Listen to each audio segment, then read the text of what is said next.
Hello, Shana Puthankot here. Net എക്സാമിന് ഇനി nearly 28 days ആണ് ബാലൻസ് ഉള്ളൂ. ഈ ഒരു ലിമിറ്റഡ് ടൈമിൽ നമുക്ക് എങ്ങനെ നെറ്റ് അല്ലെങ്കിൽ JRF ക്രാക്ക് ചെയ്യാം, അതിന് പറ്റിയ ഒരു ആപ്റ്റ് ആയിട്ടുള്ള ടൈം ടേബിളുമായിട്ടാണ് ഞാൻ ഇന്ന് വന്നിട്ടുള്ളത്. വളരെ സിമ്പിൾ ആണ്. നിങ്ങൾക്ക് പേപ്പർ 1ന് 10 മൊഡ്യൂളാണുള്ളത്. പേപ്പർ 2ന് നിങ്ങളുടെ സബ്ജക്റ്റിനനുസരിച്ചിട്ടുള്ള ഡിഫറൻസ് ഉണ്ടാവും. അപ്പോൾ ചിലത് മൊഡ്യൂൾ വൈസ് ഡിവൈഡ് ചെയ്തിട്ടുണ്ട്, ചിലത് മൊഡ്യൂൾ വൈസ് ഡിവൈഡ് ചെയ്തിട്ടുണ്ടാവില്ല. അപ്പോൾ നിങ്ങളുടെ പേപ്പർ 2ന്റെ സ്ട്രാറ്റജി ഞാൻ ഇവിടെ പറയുന്നില്ല, പേപ്പർ 1ന്റെ സ്ട്രാറ്റജിയാണ് പറയുന്നത്. അപ്പോൾ പേപ്പർ 1ൽ നമുക്ക് 10 മൊഡ്യൂളാണുള്ളത്. അപ്പോൾ 10 മൊഡ്യൂളിന്റെ ക്ലാസ്സുകൾ നമ്മുടെ യൂട്യൂബിൽ ഓൾറെഡി അവൈലബിൾ ആണ്. അപ്പം അത് കണ്ടു നോക്കുക എന്നുള്ളതാണ്. അത് നിയർലി ഒരു കുറച്ചധികം ടൈം എടുക്കും. അപ്പൊ നിങ്ങൾ അത് മാക്സിമം നിങ്ങൾക്ക് പറ്റുന്ന അത്രയും കവർ ചെയ്യുക, അത്രേ എനിക്ക് പറയാൻ പറ്റുള്ളൂ. കാരണം അത്രയും ടൈം നമുക്ക് ലിമിറ്റഡ് ആയിട്ടുള്ള ടൈം ആയതുകൊണ്ട് നിങ്ങൾ മാക്സിമം നമ്മുടെ യൂട്യൂബിൽ അപ്ലോഡ് ചെയ്തിട്ടുള്ള എല്ലാ വീഡിയോസും കണ്ട് തീർക്കാൻ വേണ്ടിയിട്ട് ട്രൈ ചെയ്യാം മാക്സിമം. പ്ലസ് അതിനോടൊപ്പം തന്നെ നിങ്ങൾക്ക് ചെയ്യാൻ പറ്റുന്ന ഒരു കാര്യമാണ്, എല്ലാ ദിവസവും 2 ക്വസ്റ്റ്യൻ പേപ്പർ വെച്ചിട്ട്, പേപ്പർ 1ന്റെ 2 ക്വസ്റ്റ്യൻ പേപ്പർ വെച്ചിട്ട് ചെയ്യാന്നുള്ളതാണ്. 2024 ഏറ്റവും ലേറ്റസ്റ്റ് ആയിട്ടുള്ളതല്ല, അതിന്റെ തൊട്ട് മുന്നേ ഉള്ള ക്വസ്റ്റ്യൻ പേപ്പറിന്റെ PDF ഞാനിവിടെ ഫസ്റ്റ് കമന്റ് ആയിട്ട് പിൻ ചെയ്ത് വെച്ചേക്കാം. അത് നിങ്ങൾ ഡൗൺലോഡ് ചെയ്യുക. ഡൗൺലോഡ് ചെയ്ത് അത് പ്രിന്റ് എടുക്കണം എന്ന് ഞാൻ പറയാൻ കാരണം, അപ്പോഴാണ് നിങ്ങൾക്ക് ഒരു പെട്ടെന്ന് ചെയ്യാൻ പറ്റുള്ളൂ. നിങ്ങൾ ഫോണിൽ ചെയ്യുന്നതിനേക്കാളും ഫാസ്റ്റ് ആയിട്ട് നിങ്ങൾക്ക് പ്രിന്റ് എടുക്കുവാണെങ്കിൽ ചെയ്യാൻ പറ്റും. അപ്പൊ അതുകൊണ്ട് നിങ്ങൾ ആ പ്രിന്റ് എടുക്കുക. ഡെയിലി ഈ 2 സെറ്റ് ക്വസ്റ്റ്യൻ പേപ്പർ വെച്ചിട്ട് ചെയ്യാം. അപ്പൊ ഈ ക്വസ്റ്റ്യൻ പേപ്പർ ചെയ്യുന്നതിന് ഒരു പാറ്റേൺ ഉണ്ട്. അത് എങ്ങനെയാണെന്ന് പറഞ്ഞുതരാം. ഇപ്പൊ നമ്മൾ ആദ്യത്തെ 5 ക്വസ്റ്റ്യൻ എന്ന് പറയുന്നത് DI ആയിരിക്കും. അതിനകത്ത് നിങ്ങൾക്ക് പ്രത്യേകിച്ച് സ്ട്രാറ്റജി ഒന്നും ഇല്ല. നിങ്ങൾ ആ പ്രോബ്ലം എന്താണോ, ടേബിളിൽ എന്താണോ തന്നിട്ടുള്ളത്, അത് നിങ്ങൾ കൃത്യമായിട്ട് ചെയ്യാന്നുള്ളതാണ്. അപ്പൊ അത് നിയർലി ഒരു 10 മിനിറ്റ്സ് ഒക്കെ എടുക്കുമായിരിക്കും ആ ഒരു DI മാത്രം ചെയ്യാൻ വേണ്ടിയിട്ട്. ബിഗിനർ ഒക്കെ ആണെങ്കിൽ, അത്യാവശ്യം മാത്സ് ഒക്കെ അറിയുന്ന ഒരാളാണെങ്കിൽ ഒരു 6-7 മിനിറ്റ് കൊണ്ടൊക്കെ നിങ്ങൾക്ക് അത് ചെയ്യാൻ പറ്റും. ഓക്കെ, അപ്പൊ അതിന്റെ കാര്യം ഞാൻ പറയുന്നില്ല. DI അല്ലാതെ 6th ക്വസ്റ്റ്യൻ മുതൽ എങ്ങനെയാ ചെയ്യേണ്ടതെന്നാണ് പറയാൻ പോകുന്നത്. അപ്പൊ 6ാമത്തെ ക്വസ്റ്റ്യൻ നിങ്ങൾ റിസർച്ചിൽ നിന്നുള്ള ഒരു ക്വസ്റ്റ്യൻ ആണെന്ന് വിചാരിക്കാം. അപ്പം ആ ക്വസ്റ്റ്യൻ ചെയ്യുന്ന സമയത്ത് അതിനകത്തൊരു കീവേഡ് കാണും. ഇപ്പം ഫോർ എക്സാമ്പിൾ എക്സ്പെരിമെന്റൽ റിസർച്ചുമായി ബന്ധപ്പെട്ട ഒരു ചോദ്യമാണെന്ന് വിചാരിക്കാം. അപ്പൊ നിങ്ങൾ ചെയ്യേണ്ടത്, എന്താണ് എക്സ്പെരിമെന്റൽ റിസർച്ച് എന്ന് ജസ്റ്റ് ഒന്ന് ഗൂഗിളിൽ സെർച്ച് ചെയ്യുക, എന്താണതെന്ന് എഴുതി വെക്കുക. അതിനോടൊപ്പം തന്നെ 4 ഓപ്ഷൻസ് ഉണ്ടാവും അല്ലെ, അതിൽ ഒരെണ്ണമാണ് നമ്മുടെ റൈറ്റ് ആൻസർ. ആ റൈറ്റ് ആൻസർ എന്താണെന്നുള്ളത് എഴുതി വെക്കുക. അതിനോടൊപ്പം തന്നെ ബാക്കി 3 ഓപ്ഷൻസ് ഉണ്ടല്ലോ, അതും കൂടെ ഒരു ഷോർട്ട് നോട്ടായിട്ട് പ്രിപ്പയർ ചെയ്യുക. അപ്പോൾ ഒരു ക്വസ്റ്റ്യൻ പേപ്പർ ചെയ്യുമ്പോൾ നിങ്ങൾ ആ ക്വസ്റ്റ്യനോടൊപ്പം തന്നെ ബാക്കി 3 ഓപ്ഷൻസും കൂടെ പഠിച്ചു പോവുക. അപ്പോൾ ഒരു ക്വസ്റ്റ്യൻ ചെയ്യുമ്പോൾ നിങ്ങൾ 4 പോയിന്റ് പഠിക്കും. അങ്ങനെ നിങ്ങൾ 10 ക്വസ്റ്റ്യൻ ചെയ്യുമ്പോൾ 10 × 4 40 ടോപ്പിക്കുകൾ നിങ്ങൾ കവർ ചെയ്യും. ഇങ്ങനെ വേണം നിങ്ങൾ ഓരോ സെറ്റും ചെയ്യാൻ. അപ്പോൾ ദാറ്റ് വുഡ് ടേക്ക് നിയർലി ഒരു ക്വസ്റ്റ്യൻ പേപ്പർ ചെയ്യാൻ ഒരു 2 മണിക്കൂറൊക്കെ ടൈം എടുക്കുമായിരിക്കും. കാരണം നിങ്ങൾ ഇത്ര ഇലാബറേറ്റ് ആയിട്ടാണ് ചെയ്തു പോകുന്നതെങ്കിൽ.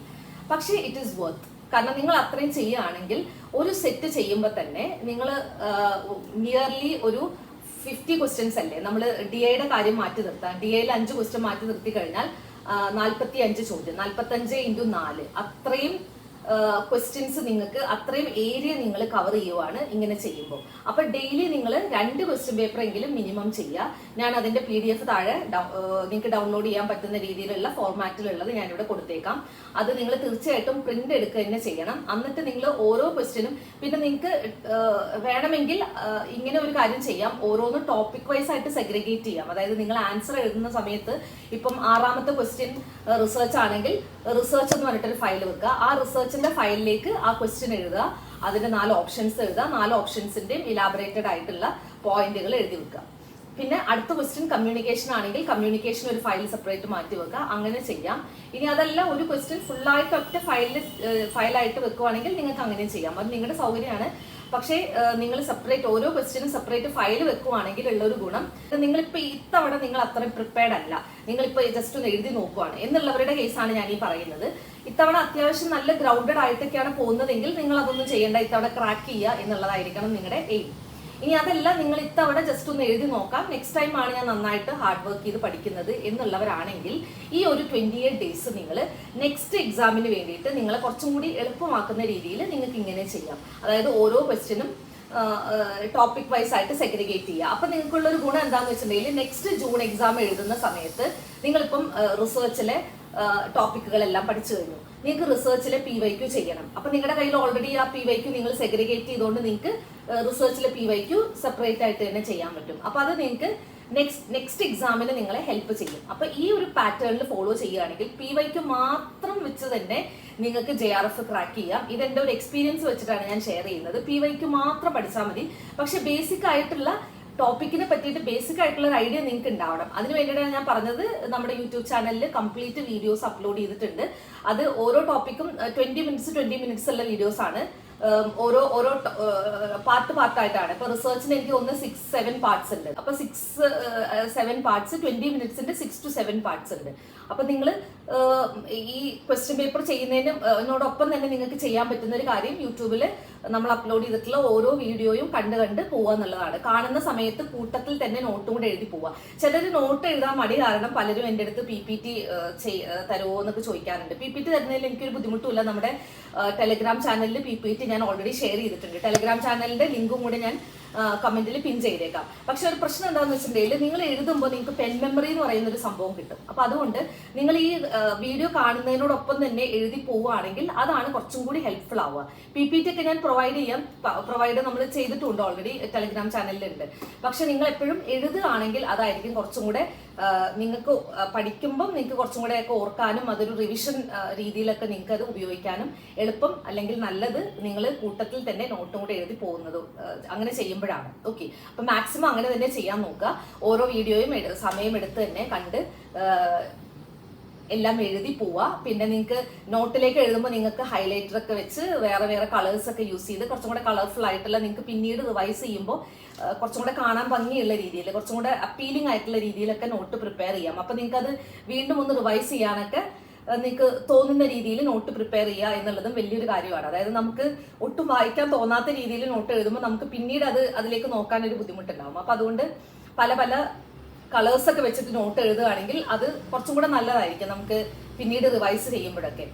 പ്ലസ് ഈ ക്വസ്റ്റ്യൻ പേപ്പറും ചെയ്തു പോവുക. ഇത്രയും ചെയ്തു കഴിഞ്ഞാൽ definitely you will be able to crack JRF തന്നെ നിങ്ങൾക്ക് ക്രാക്ക് ചെയ്യാൻ പറ്റും. പക്ഷെ ഇത് കറക്റ്റ് ആയിട്ട് ഫോളോ ചെയ്യണം. ഇതിനകത്ത് ഒരു വിട്ടുവീഴ്ച ഇല്ലാതെ ഇപ്പൊ ഞാൻ ഈ പറഞ്ഞ കാര്യങ്ങൾ കൃത്യമായിട്ട് ചെയ്യുകയാണെങ്കിൽ, വീഡിയോ കാണുന്നു, അതിനോടൊപ്പം തന്നെ വീഡിയോ പോസ് ചെയ്ത് നിങ്ങൾ നോട്ട് എഴുതി പോവാണ്. പ്ലസ് നിങ്ങൾ ദിവസം 2 ക്വസ്റ്റ്യൻ പേപ്പർ, വേറെ ഒന്നും നിങ്ങൾ ചെയ്യേണ്ട. ഇത്രേ ഞാൻ പറയുന്നുള്ളൂ. വീഡിയോ കാണുക, ഡെയിലി 2 ക്വസ്റ്റ്യൻ പേപ്പർ വെച്ച് ചെയ്യുക. പേപ്പർ 2ന്റെ കേസിൽ നിങ്ങളുടെ previous year question papers download ചെയ്യുക, അത് ചെയ്യുക. അതിന്റെ കൂട്ടത്തിൽ തന്നെ നിങ്ങളുടെ കയ്യിൽ എന്തെങ്കിലും മെറ്റീരിയലൊക്കെ ഉണ്ടെങ്കിൽ അത് ഫോളോ ചെയ്യാം. തീർച്ചയായിട്ടും ഇങ്ങനെ ചെയ്തു കഴിഞ്ഞാൽ നിങ്ങൾക്ക് JRF കിട്ടുമെന്ന് എൻ്റെ വാക്കാണ്. നിങ്ങളിത് കൃത്യമായിട്ട് ഫോളോ ചെയ്യുക. You will be able to crack JRF. Okay, so wishing you all the best. December 31 exam start ചെയ്യുന്നത്. അപ്പൊ എല്ലാവരും നന്നായിട്ട് തന്നെ പഠിക്കുക. ഇനി നമുക്ക് ടൈം കളയാനില്ല. കൃത്യമായിട്ട് തന്നെ ടൈം മാനേജ് ചെയ്തിട്ട് തന്നെ പോവുക. ഡെയിലി ഈ പറയുന്ന കാര്യങ്ങൾ കൃത്യമായിട്ട് ഫോളോ ചെയ്യുന്നവർക്ക് തീർച്ചയായിട്ടും റിസൾട്ട് കിട്ടും. ഓക്കെ, സോ കൃത്യമായിട്ട് ഇത് ഫോളോ ചെയ്യുക. Hope you'll do this. Thank you. Stay tuned.